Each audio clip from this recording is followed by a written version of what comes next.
All right, guys, welcome to the Digital Barbell Podcast. Thank you, as always, for being here. Thanks to those of you guys who take a minute to leave us a 5-star rating and a written review. If you don't have 5 stars for us, just don't even bother leaving a review. 5 stars only need apply. I think that's the common thing people say. Leave a 5-star review. What if someone wanted to leave 3 stars? Then they just skip to the next podcast and leave a review. You see that all the time on like Amazon.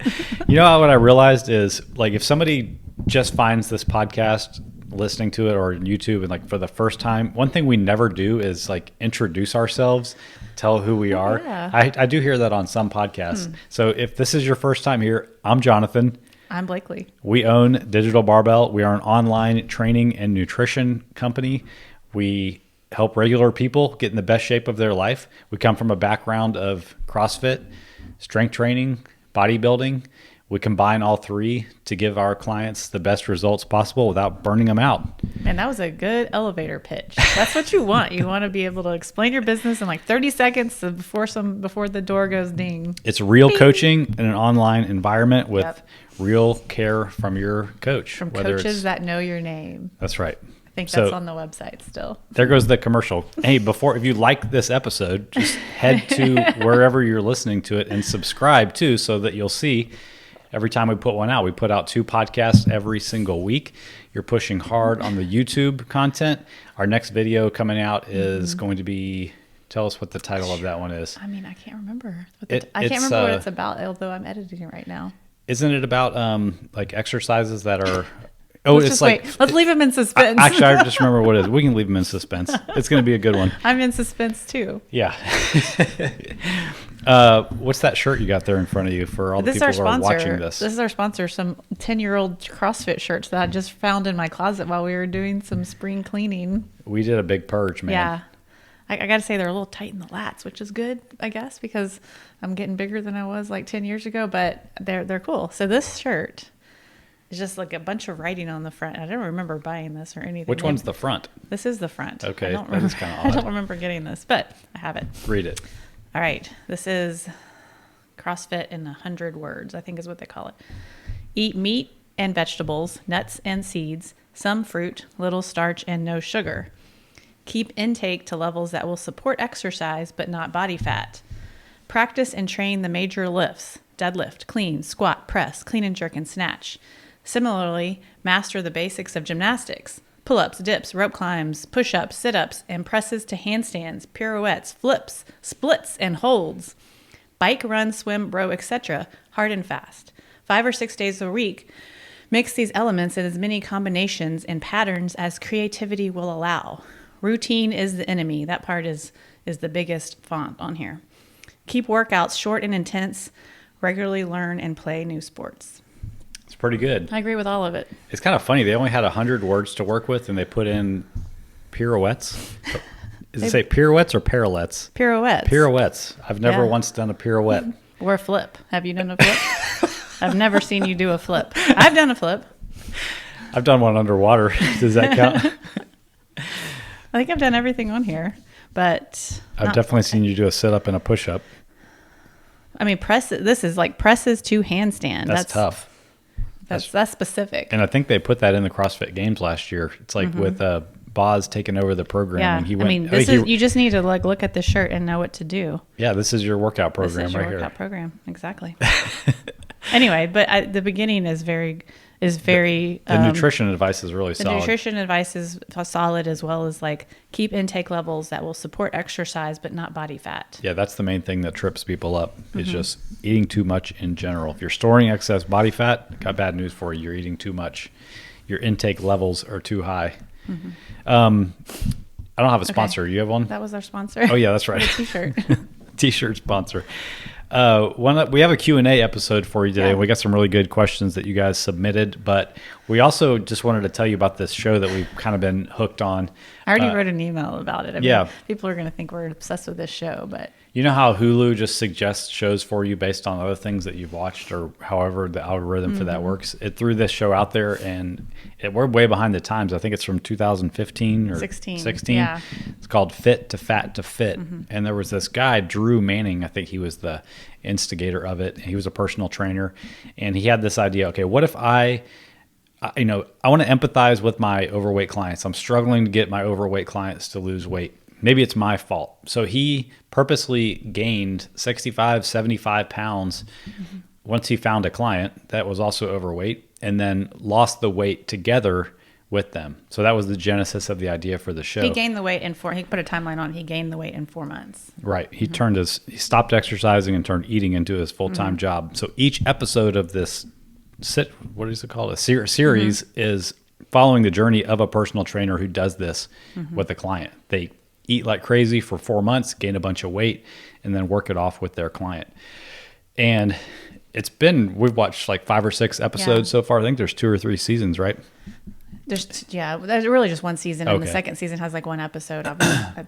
I guess it got canceled, or they ran out of trainers who wanted to gain all that weight. Yeah. But it's been really fascinating to watch. They'll spend the first half of the episode documenting the trainer gaining all the weight and all the impacts that it has on them.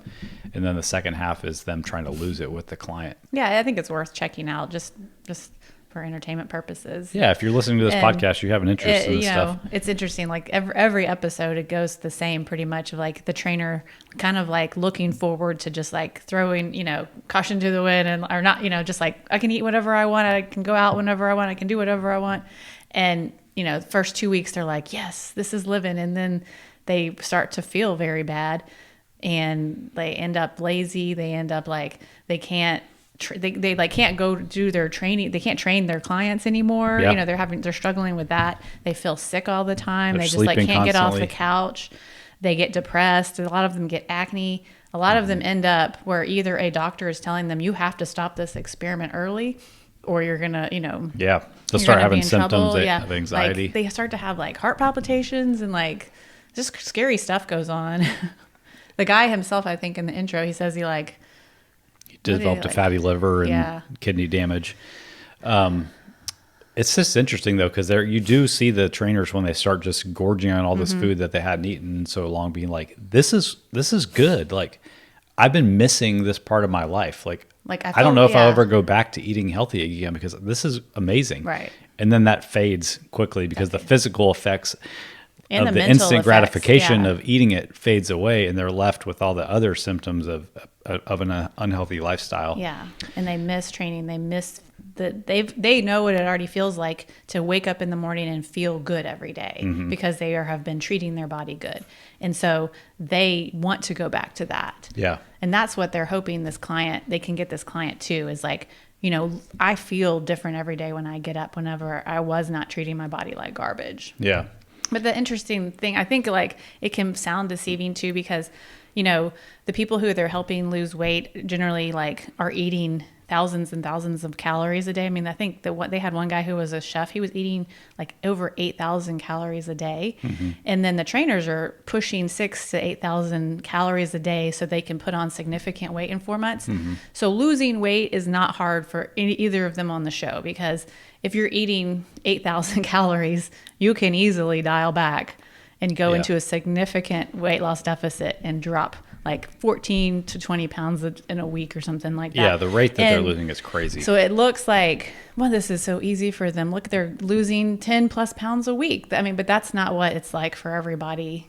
Most people, that's not what it's going to be like for any of us to lose weight, because we're not in such a high calorie surplus. Yeah, it's like when people go on The Biggest Loser and make these like drastic changes. They're exercising 6 hours a day, and they actually don't put a lot of focus on this show. On the nutrition side of it. So I really don't know what they're eating most of the time. But one of the other things that stands out to me in the show is, the fact that the trainer gained all this weight for them and is empathizing with them and coaching them along. Like, it does help that they have that partner along with them. But the people who are successful on the show are the people who are committed to doing the things that just cause weight loss regardless. They've already made that change in their mind, and they want the change. We've already seen some where the people don't follow through and they drop off, or they've, hashtag gotta want it for themselves. It doesn't matter how many people are doing it with them. They have to want it for themselves in the end. Yep. Yeah. There's always a way to find an excuse if you want one. Yeah. Okay. So check it out if you want. Fit to fat to fit. Yep. All right. Use discount code Digital Barbell when you sign up for Hulu. We'll get a kickback. Okay, let's get into the Q's and we'll drop we got our a lot A's. of questions here. All I love it. What are your go-to foods for fiber? This is a good one. I actually went back through my MyFitnessPal log, because if you have the premium version, you can click on each micronutrient or macronutrient, and it'll show you which foods you eat are highest in that. So If you have the paid version. right. Well, explain why you want people to be eating fiber. real Yeah, quick. so fiber comes from carbohydrates. Like if you're eating a low carb diet, it's very unlikely that you're going to be getting enough fiber in. It's super helpful for fat loss because it helps fill you up. It improves your digestion, but it's also just linked to great health outcomes. It helps lower cholesterol. It's linked to decreased risk of cardiovascular disease. I almost said increased risk. And it's just super helpful when you're dieting. Like if you ever find somebody who's eating a low fiber diet and you can get them to gradually creep it up over time, you're just going to boost their fat loss results, and they're just going to feel more satiated, especially if they're in a calorie deficit. So let's talk about the foods that I came What are your across. go-to foods for fiber? So this is kind of like a cheat, you could really call it, but my number one source of fiber on a day-to-day basis is these low-carb tortillas that I sometimes have, like a breakfast taco. And there's a lot of brands out there now, and they add fiber to them. I don't know if they add the fiber just so that they can take advantage of the net carb phenomenon, where they can subtract those calories out, quote, legally on the nutrition information. But regardless, I'm picking up 10 grams of fiber per tortilla. You just eat one of that I those have. a day, right? Or do you eat two when you eat for breakfast? If I'm in a fat loss phase, I'll just have one Okay. for breakfast. But if I'm just maintaining, I'll have two. So I can easily pick up 10 to 20 grams of fiber per day just from those tortillas. But other great sources that we both include regularly are berries. Berries are a great source of fiber. Raspberries are the ultimate hack. There's like 8 grams of fiber in a cup of raspberries. Super low calorie. Blueberries aren't quite as high. Blackberries are pretty high too, but that's a great source. Beans. People forget about beans.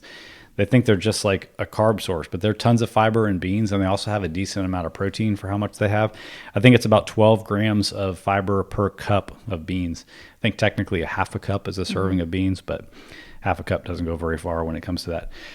Apples are great, about 5 grams of fiber in an apple. Oatmeal, about 4 grams and a half a cup of oatmeal. Peas, people forget about peas, but peas are actually a really common thing for protein powder to be made up of, but they also tag along a lot of fiber, about 7 grams in a cup of peas. Lentils, a sister to beans, about 8 grams for a half cup serving. More protein than almost any other vegetable source. Lentils are often forgot about. And avocado, about 6 grams of fiber in a whole avocado. And then this one's going to really blow people's mind, but plain popcorn, like the kind that you pop yourself. 4 cups of popped popcorn, about 5 grams of fiber. Isn't that crazy? I didn't know that. Now, if you start adding butter and things like that to it, forget about it. You've kind of negated the health benefits of eating the popcorn. So 4 cups though, is 4 cups a decent serving? Like not Yeah, I think an excessive serving or anything. Like 4 cups once it's popped. Right. Yeah, once it's popped. And that starts out as just like a very Yeah. small handful of kernels. And it's relatively low calorie too. I mean, if you're somebody who's counting your calories, you should track all this stuff. Fiber is not like a free ticket to eat as Right. much as you want, but those are our top sources. But you said the stuff you pop yourself. So the stuff that comes in the microwavable bag is not? I don't really shop for Oh. popcorn, so yeah, I'm sure it has the same amount of fiber, but I'm concerned about the oil that I they see. add to Yeah. the bags. Like, I'm sure you've popped yourself a bag of Orville Redenbacher before, and by the time you finish eating it, your hand is just like Yeah. coated in oil and butter. So you're controlling the oil when you cook it yourself. Over. Right. You can put like half of we used to pop Yeah. popcorn in Boise all the time. You put like a half a tablespoon of oil in there, and most of it ends up sticking I kind of inside the forget pan. about that, yeah. So yeah, there you go. Go. The problem and with as far popcorn is there's always like, I'm always getting something stuck in my, I'm like, I don't know if it's worth eating. I'm like cutting my gum with like the kernel, or I'm like getting it stuck in my tooth, or you're like halfway down your throat and you're like, ugh. It is true. So I'm like, Which is funny I've never since just enjoyed, I like popcorn, but for those reasons, I'm always like, oh man. Yeah, not a great. It comes with a hazard. It's like you're not supposed to feed honey to infants. Like probably not popcorn either. Yeah, those are dangerous. Oh, let's that just it? say how much fiber people should be Yes, eating. yes. I'm just going to give a really big blanket recommendation here. Women try to get between 20 and 30 grams of fiber per day. Men try to get 40 plus grams of fiber per day. And if you do a calculation and you're not even close, like slowly tear it in. Right. Don't go from 5 to 40. Yeah. And when you do increase your fiber, make sure you're drinking plenty of water. You didn't mention spinach. It's not very high for the amount of quantity that you have to eat. Much. So you would have to sit down and eat like a pound of spinach to, and like, let's just be honest. Nobody wants to be around somebody who's eating a pound of spinach a day. All right. Second one, isometric versus dynamic core exercises. Maybe I didn't write all this down. They wanted to know, is one better than the other? Yeah. And I know the person that asked this question they're a CrossFitter. They do strength training too, but I think they have body composition and strength goals. For us, we do both. Like, let's talk about the difference real quick. Okay. First. So isometric will be your holds, like your static holds, like no movement, static movement. And then your dynamic will be your movement things like sit-ups. Yep. Anything where you're flexing the abs. And really, like, think about, what do the abs do?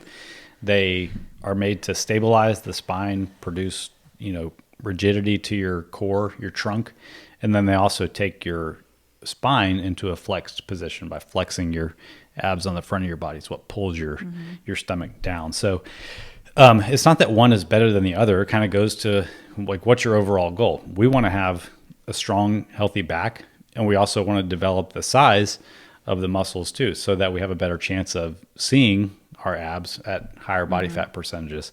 So you can have an aesthetic goal and a functional goal when it comes to your abs. So we train them in both ways for that reason, because you're not going to like grow the size of your abs just from doing planks. Now, like, if you have 10 years to train like a gymnast to mostly doing static holds, your abs are going to grow over time, but you will never see a bodybuilder doing like wall sits, an isometric hold to grow their quads. You got to load them up.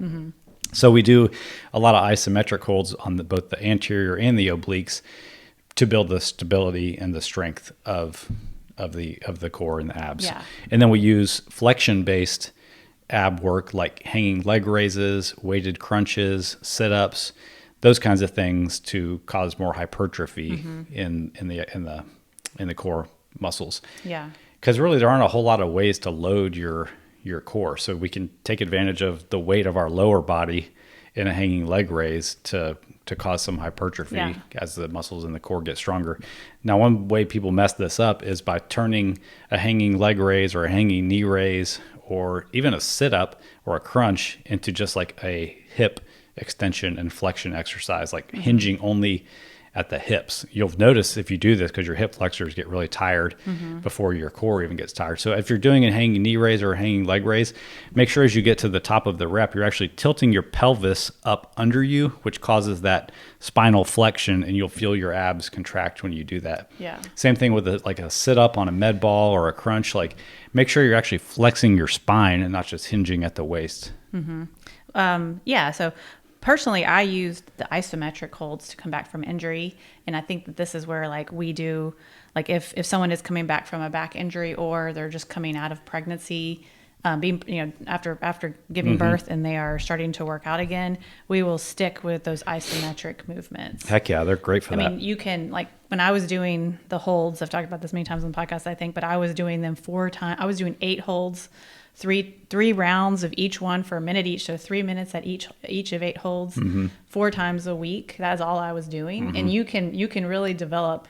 It came from like something called gymnastics bodies, and you can really develop some strong core muscles by doing the holds themselves if you're doing them that much. Like that's all I was doing.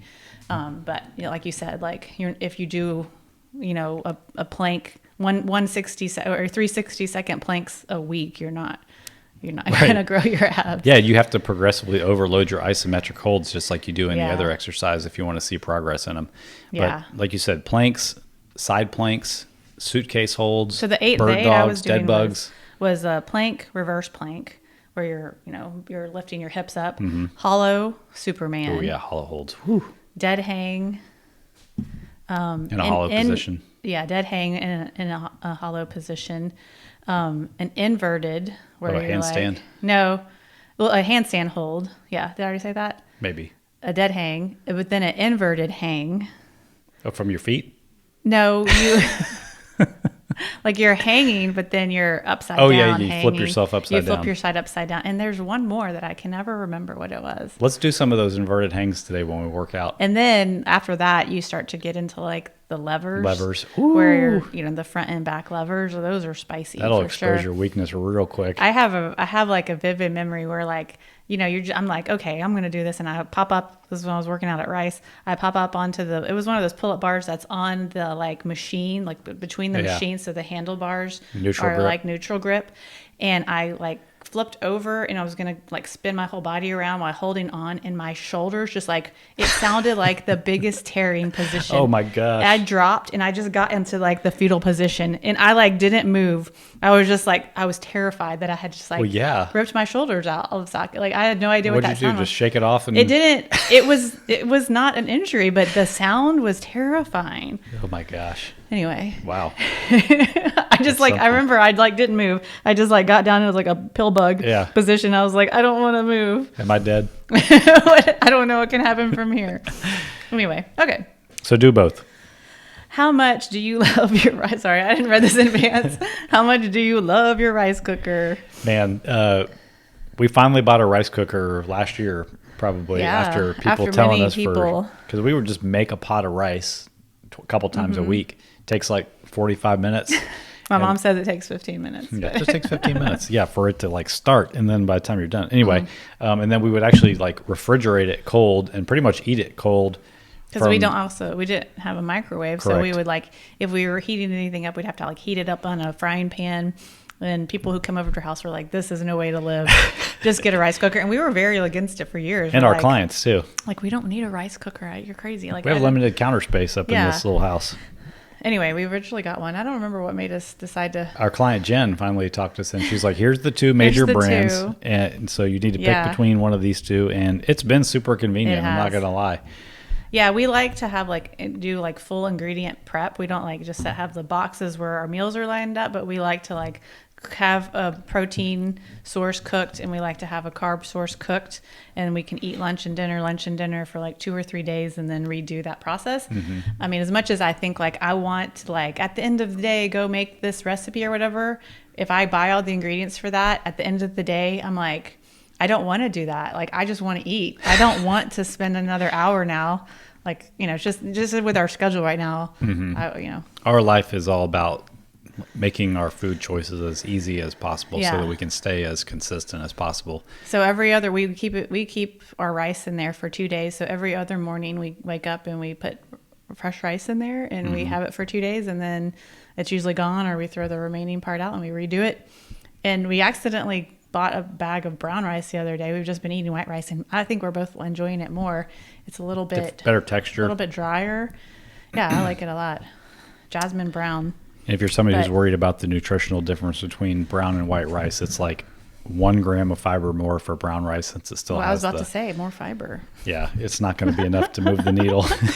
Eat whichever one you like, people. Okay. All right.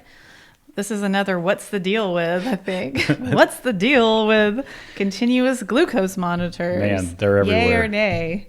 My mom wears one of these because she's type 2 diabetic. Yeah. And it's like this little round disc on her tricep, and she just waves this little thing over it and tells her what her blood sugar is at any moment, which is awesome if you're diabetic, because the stakes are pretty high for going too high or too low. Well, and it's much easier than like her having to like prick her finger and put do a little test. blood on the thing, and it's much more sanitary and much easier. So as usual, the general population has like taken a technology and become obsessed with the data behind it, and kind of lost the forest for the trees of what the thing is, because now everybody's wearing them.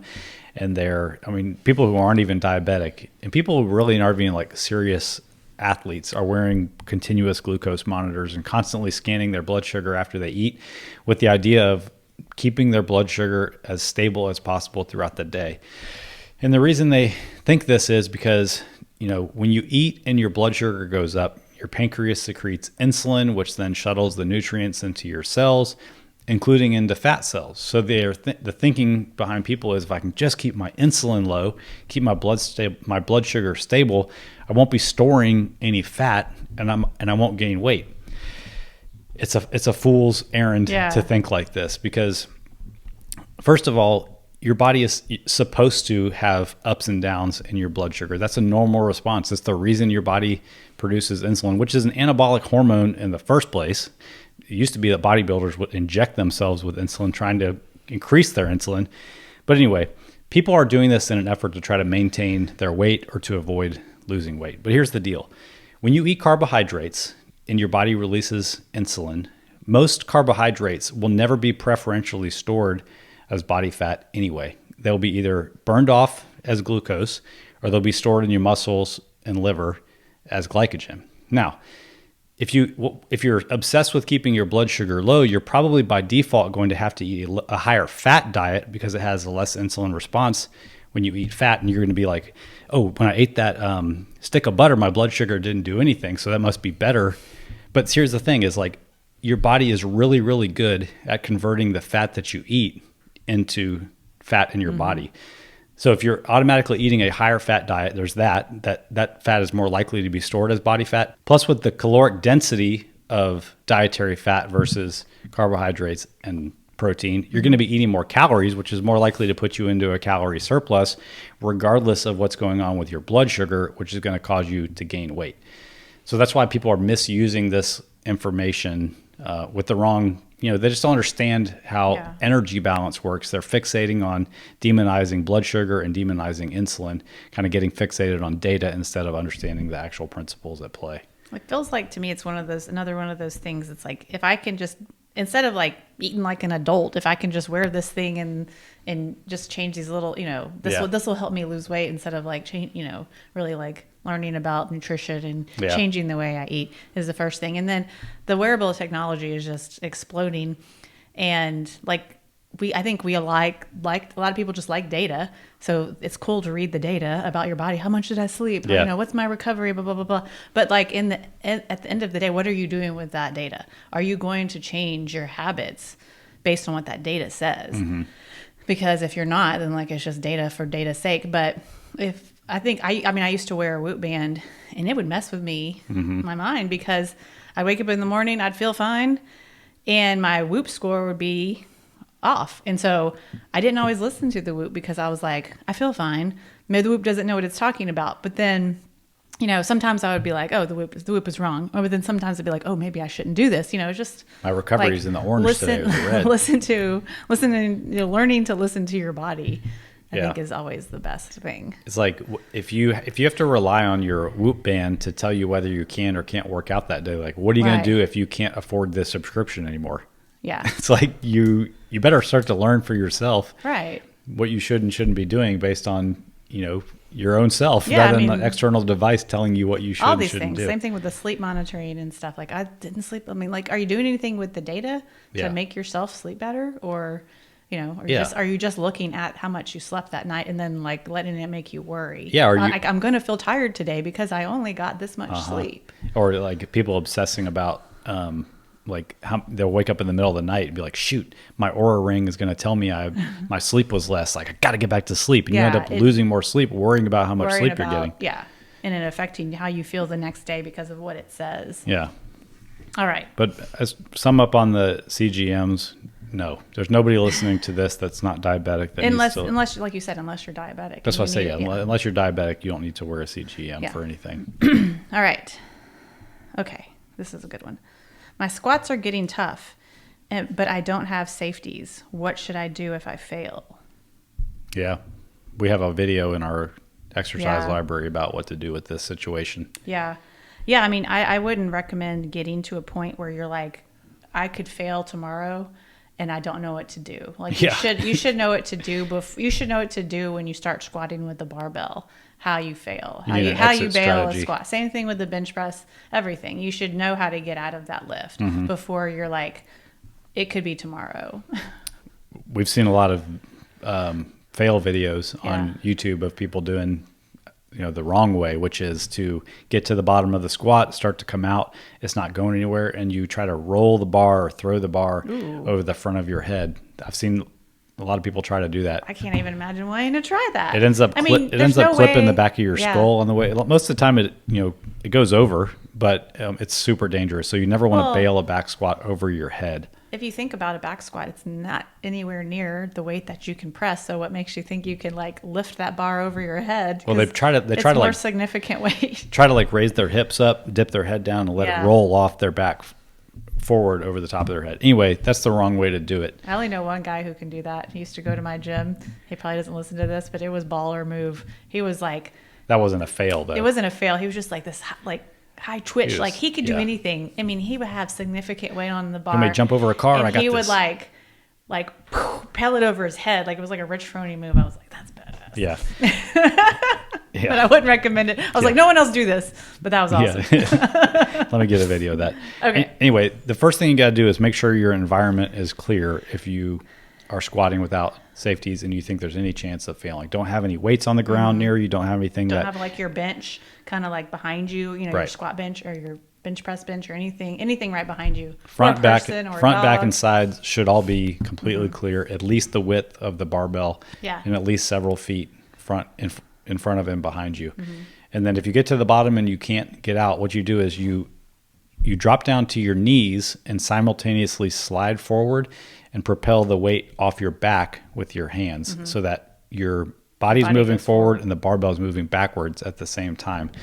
That's the only way you're going to get clear enough so that the barbell doesn't hit your feet as you go down. But practice this with, like, you know, for men, 135 pounds on the bar, women, 95 pounds on the bar. Like, I'll throw this video in if someone, you know, if we're doing maxes or if we're like, someone's just starting with the barbell, I'll throw this video in. Like, here's two options: have safeties or learn this skill into our clients, into our programs so that they know how to do it. But I never recommend like you have a person stand behind you that is going to be like, if you were to fail, like try to help you out, because again, like you're back squatting a weight that someone should not be able to just like curl or lift up with their hands. It's just not safe. I mean, the only way it is safe is like when you see it in like the competitions where there's two people on each side and they're going to actually take the bar off your back, but you're not going to probably have that situation. So either have safeties or learn how to bail. Yep. None of this like bear hugging from behind spotting either. Yeah. You're not gonna pick the person and the weight up. It's gonna end up you'll be on YouTube. Yeah, I mean, because if that person can't hold the weight, they're likely going to drop it on you on your back. If you were to fall down onto your knees and they can't hold that weight, that thing's going on your back. Yep, it's just not safe. All right, well, we can link that video of like how to bail, the two options. Hey, producer. Okay, link that video. What supplements are worth taking? Let's keep this really short because we have an entire episode on supplements. First of all, athletic greens. You're going to want to take that 3 times per day. Kidding. I'm just so triggered by all the athletic greens commercials that I'm seeing lately. All right. So what supplements are worth a darn, worth a shot? For sure, protein powder can be a useful supplement. There's nothing special about protein powder that eating food with protein in it has. Yeah. You don't have to take protein powder. It's a convenient way to get it in. It's a convenient way to fill in the gaps, help you reach your overall protein goal, especially if you're on the go. It's also great for travel because you can double bag it in some Ziploc bags, bring it with you, and you'll never want for protein snacks. But a downfall of it is it probably can contain carbs and sugar that like an actual piece of protein, like a piece of chicken, would not contain. That's true. There's going to be more calories per serving than actual protein. But if you stick with a whey protein isolate or a concentrate at worst, or a blend, most of the calories will be coming from protein. Yeah. And if you are a vegetarian, look for a pea, soy, rice combination, and that's going to be your best bet. But those are going to have a little bit more sugar because they need to bump the flavor up a little bit. But yeah, the ones that taste good do. But there's a lot of brands out there that don't. Just make sure you check the nutrition label. Yeah. And check how many grams of carbs and fat you're getting, and make sure the fats are somewhere around 2 or less, and make sure the carbs are somewhere around 5 to 7 or less, and you're getting a good protein powder. Okay, protein powder. Creatine, 100% for sure. Creatine monohydrate is all you need. Men or women.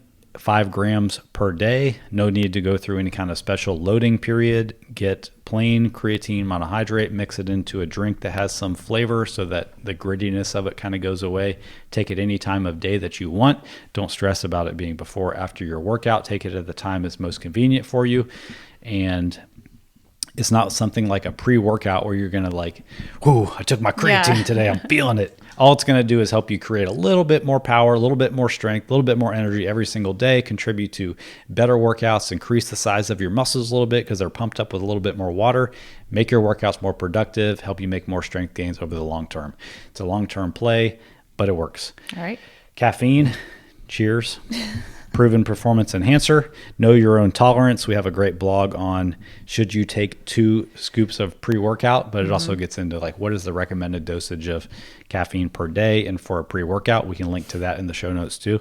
Tell the producer to put that one in there. That's basically it in the supplements that we really recommend.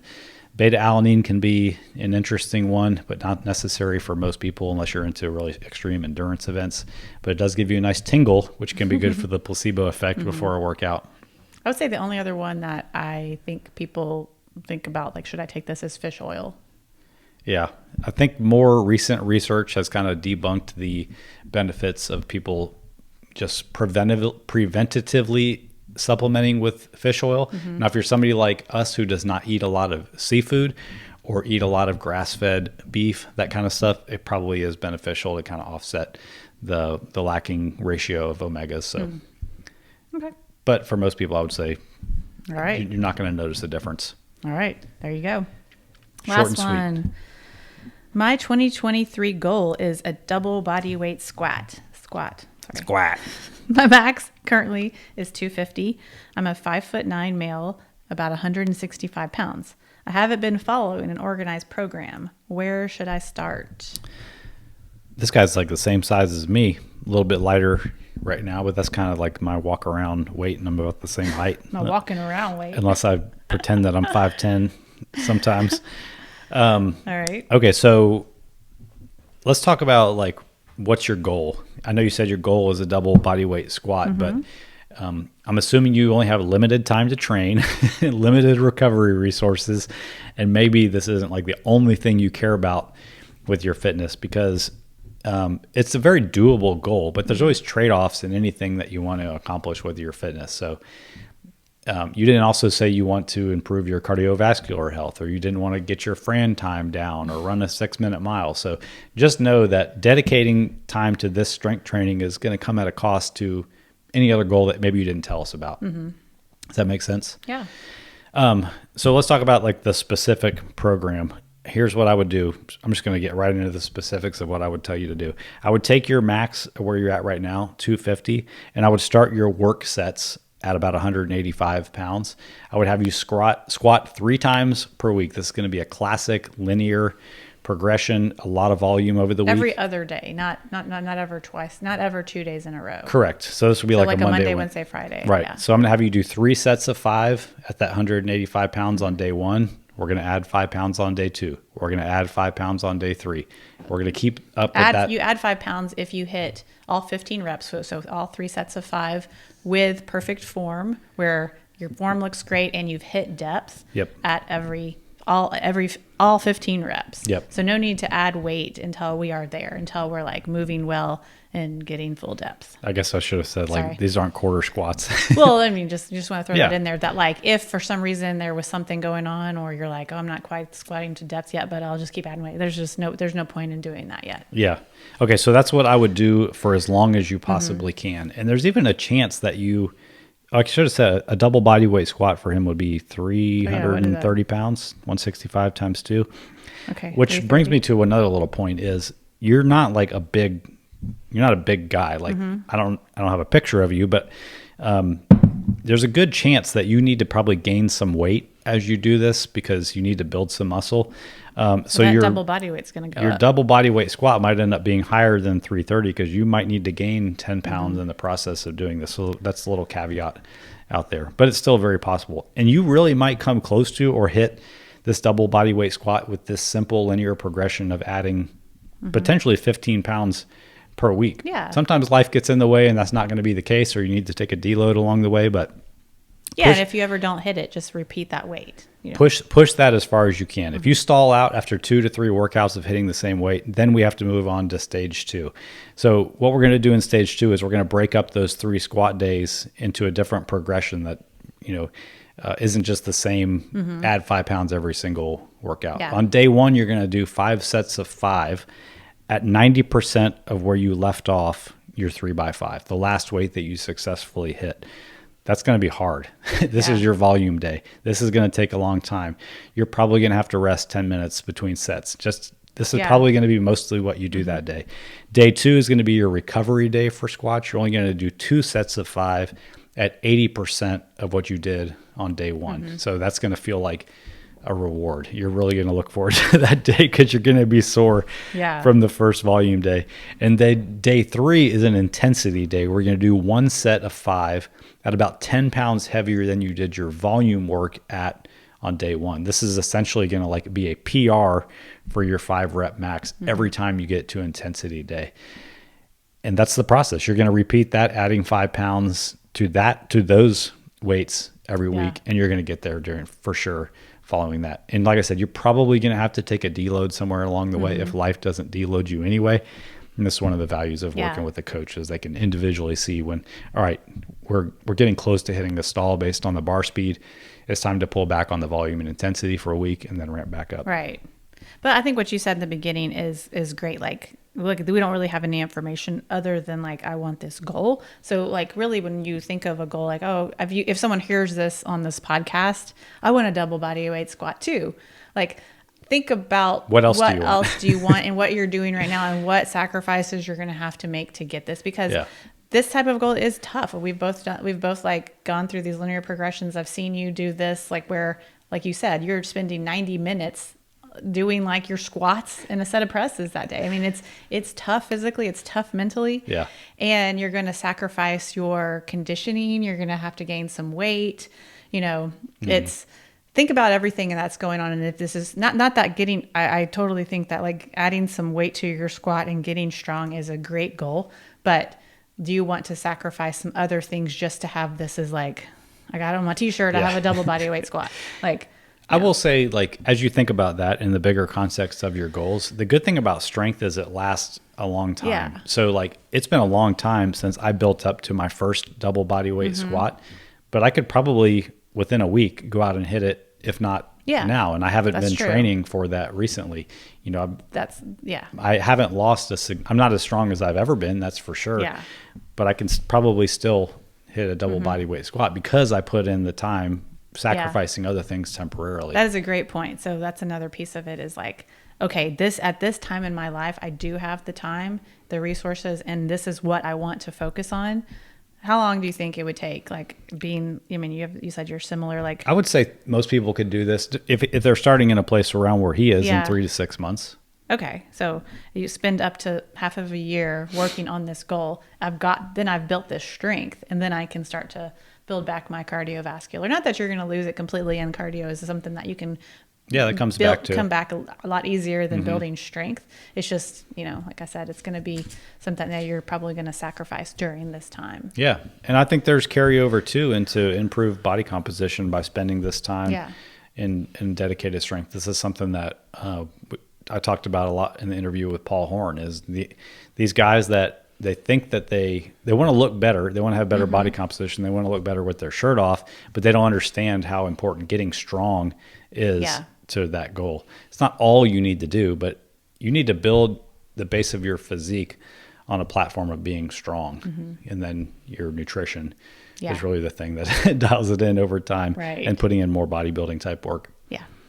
Awesome. Okay. Quick announcement before we get out of this episode. It's still April as of the time that this episode is coming out. If you're listening to this in April of 2023, we have a few spots left for the offer that we have going. Get a 100% free month of nutrition coaching. Just alluded to the importance of that. When you start a custom training program with us in this month, let us help you take the guesswork of what you should be doing in the gym every single day. Open your app, know exactly what to do. Have a coach that reviews your workout after you do it, tells you when to go up in weight, tells you if your form is right, customizes things to your goals, your schedule, your equipment. It really is cruise control. Yeah. I wish I had this a long time ago for myself. All right. So I hope you guys enjoyed this. Again, before you leave, please leave us a rating and review. It really does help us, and make sure you subscribe so you get all the future episodes. Have a good day. Boom.